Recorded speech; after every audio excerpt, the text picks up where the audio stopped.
کہتی ہیں موجودہ حالات و واقعات میں آپ کو میاں شہباز شریف اور حمزہ شہباز کا سیاسی مستقبل کیا نظر آ رہا ہے؟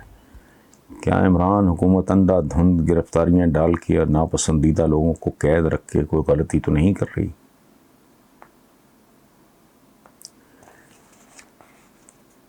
دیکھیں شائستہ، موسٹ پرابلی میں اسیوم کر رہا ہوں، اگر آپ کا ایج گروپ مجھ سے ملتا ہو تو معذرت خواہ ہوں، بہن ہو، ورنہ آپ میرے بیٹیوں کی طرح ہو. میں چونکہ میں ایکسپیکٹ یہی کرتا ہوں موسٹلی کہ میری ایج سے کم عمر کے جو ہوتے ہیں خواتین و حضرات. بہرحال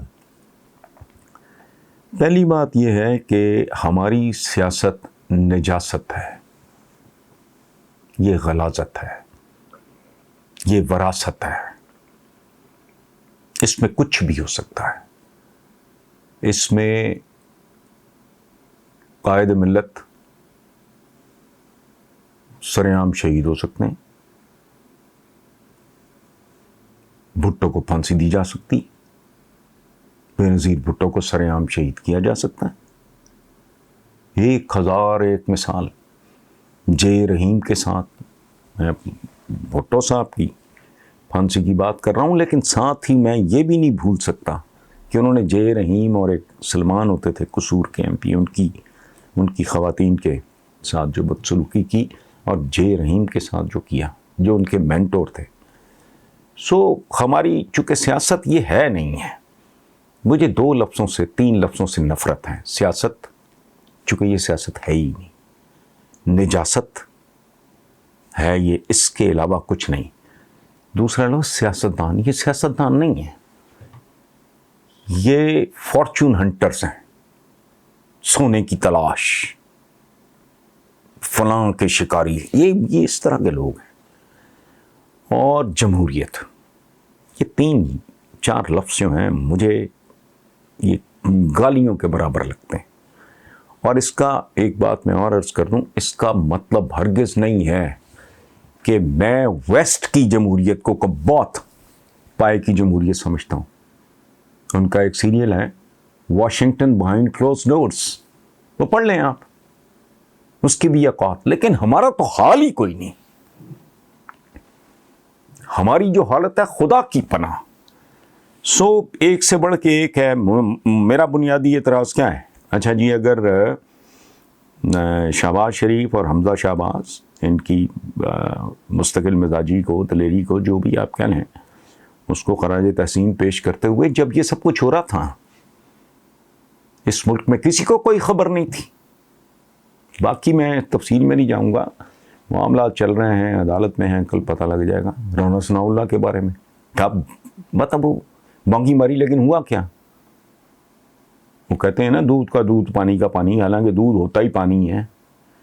ہمارے محاورے بھی عجیب و غریب سے ہیں، کسی دن پہ بات کریں گے. کتنے بے تکے محاورے ہیں، بے شمار محاورے، سارے نہیں، بے شمار محاورے ہمارے بہت ہی بے بنیاد اور تکے. اچھا، اب یہ اندھا دھند گرفتاریاں ڈالیں، یہ کریں، وہ کریں، جو کچھ بھی ہے الٹیمیٹلی کیا ہوگا؟ جو کچھ ہے اس کا نتارا ہو جائے گا، سب کچھ سامنے آ جائے گا. اور جو بات آپ کر رہے ہو نا مستقبل، یہ ایک خاص طرح کا ایلیمنٹ ہے. ہمارے میڈیا میں بھی ہے. عامل بابے ہیں، وہ جو سنڈے میگزینز ہوتے ہر اتوار کو ہر اخبار کے ساتھ ہوتے ہیں، ان میں عامل بابے، بنگالی بابے، تو فلانا جادوگر اور فلانی جادوگرنی، وہ اس طرح کے وہ مستقبل وغیرہ. یا ہمارے جو تجزیہ کار ماشاءاللہ، تو وہ بوٹیاں تیار کرتے ہیں کہ یہ پسندے ہیں جی، یہ گردن ہے جی، یہ پٹھ کی ہے، یہ چانپ کی ہے. یہ وہ مستقبل کیا ہے؟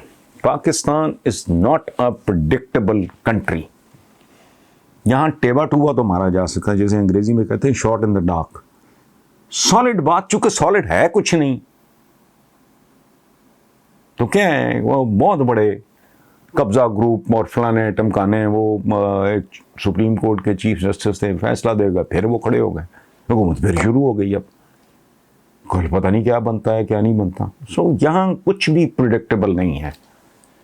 اس لیے میں تو کسی کا مستقبل اللہ معاف کرے، میں تو اس جگہ ہوں ہی نہیں، لیکن بہرحال دعا گو ہوں کہ اللہ پاک ہر معصوم آدمی کو غیر معصوم لوگوں کے شر سے محفوظ رکھے، کمپرومائزز نہ ہوں، جھوٹ نہ ہو، منافقت نہ ہو، این آر اوز نہ ہوں، لیکن اللہ پاک کی امان میں رہے ہر وہ آدمی جو کسی واردات کی لپیٹ میں آیا ہوا ہے۔ تو عجیب و غریب سا ہی سوال ہے، سچی بات ہے سوال بھی نہیں، لیکن میرے لیے بھی چونکہ عجیب ہے، بہت ہی عجیب ہے، میں آپ کے ساتھ شیئر کر رہا ہوں، بس اس سے زیادہ کچھ نہیں۔ یہ چیچا بطنی سے ہیں محمد عدیل، وہ کہہ رہے ہیں کہ ہمارے علاقہ چیچا بطنی میں ایک ایم این اے رہا ہے، اس کے دور میں علاقے میں غنڈہ گردی کا کلچر عروج پہ تھا، یہ بس لوگوں پہ ظلم عام ہو گیا، اب وہ ایم این اے نہیں ہے مگر حالات پہلے سے بھی زیادہ خراب ہیں۔ اب جو وہ کہہ رہے ہیں وہ کسی نون لیگی ایم این اے کی بات کر رہے ہیں، لیکن ساتھ ہی وہ یہ بھی کہہ رہے ہیں کہ آج کل حالات پہلے سے بھی زیادہ خراب،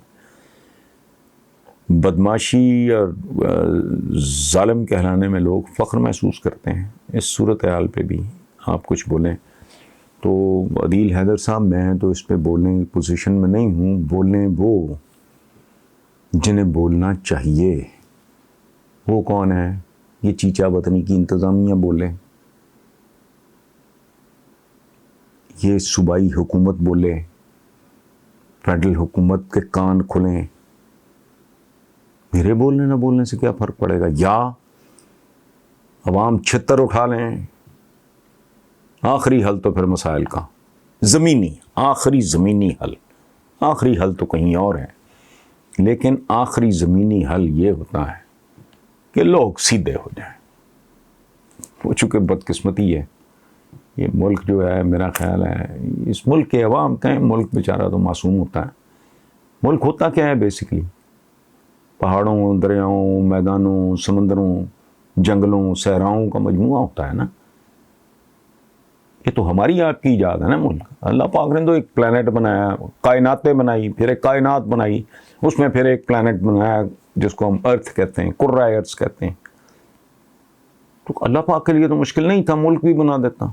اس نے پہاڑ بنائے، سمندر بنائے، دریا بنائے، بڑی بڑی دلدلیں بنائیں، صحرا بنائے، تو اس رب کے لیے تو کوئی مشکل نہیں تھا نا، جس نے کروڑوں قسم کی دھاتیں بنائی، رنگ برنگا بندہ بنایا، فنگر پرنٹس ہی نہیں ملتے انسانوں کے، آتیں نہیں ملتی، شکلیں نہیں ملتی، تو رب العزت کے لیے تو کوئی، یہ تو انسان کا اپنا ایک کارنامہ ہے نا، یہ میرا ملک ہے، یہ تیرا ملک ہے۔ خالق نے تو اپنی مخلوق کے لیے دھرتی بنائی۔ سوال دل دکھانے والا ہے، میرے جو کہ بہت سارے کلاس فیلوز، بلکہ تقریباً 30% of my class fellows is B A honour student اور پنجاب یونیورسٹی میں، ان کا تعلق ایسٹ پاکستان سے تھا جو بعد میں بنگلہ دیش بنا۔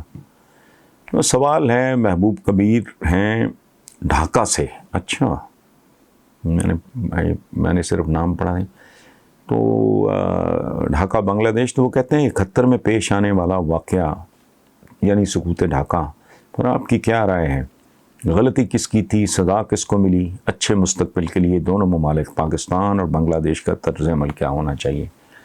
دیکھیں، پہلے تو میں ایک عام زندگی، کامن سینس کی، لاجک کی ایک بات کرتا ہوں کہ بھائیوں کے درمیان بھی اگر معاملہ نہ نبرا ہو ٹھیک طریقے سے، یہ بات علیحدہ ہے کہ میں اور آپ بھائی ہیں، تو کچھ آپ کی غلطی ہوگی، میری زیادہ ہوگی، یا آپ کی غلطی کی بات نہیں ہو رہی، نہیں تو پھر ایمیکیبلی، پیار محبت سے سیٹل ہو جانا چاہیے معاملہ، اور پھر کوشش یہ ہونی چاہیے کہ بھائیوں کی طرح ہی رہیں۔